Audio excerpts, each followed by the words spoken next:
What about this last point, Doctor, and I'm grateful for your time. Pleasure. A few of the lads in the office this evening, by the grace of God, have not had any corona symptoms, but they're going nuts.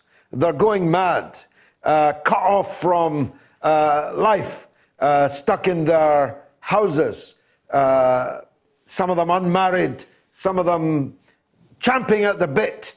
There is a mental health cost as well as a societal cost, and of course not to mention a gigantic economic cost from this period of lockdown and isolation, isn't there?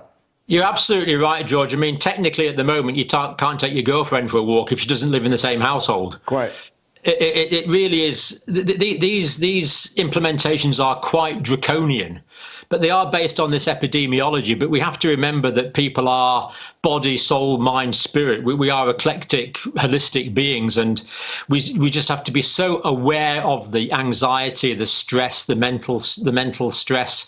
I mean, for example, I'm on record as saying that there'll be an increase in birth rate in December, which is 9 months from now, of course.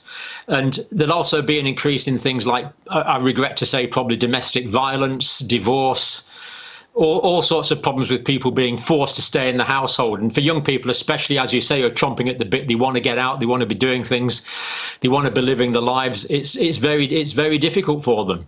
And we really have to come together and support each other in this and realise that everyone is in the same position.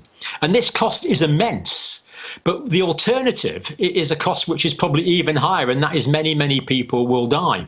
And this can include young people as well, because although the probability of death increases with comorbidities, although the probability of death increases with increasing age, we still get some tragic cases of young, fit people with no comorbidities that get this and die. This tragic case of the ENT surgeon, for example, who died today after working in an A&E department.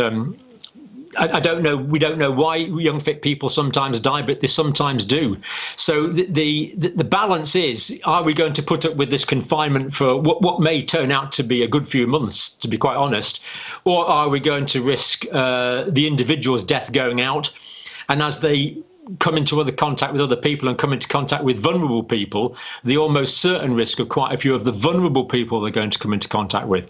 So it's a really difficult equation. I don't pretend to have the answer, but what I do know is we need to support each other through it, understand our anxieties, understand our frustrations, and communicate. Human beings are communicators, and we have to come alongside people allegorically, even if we can't come alongside them physically, and really support people as much as we can through this. So make that call, make that internet connection, make that Facebook friend, and just make people feel included, that we're all going through this together, because we are.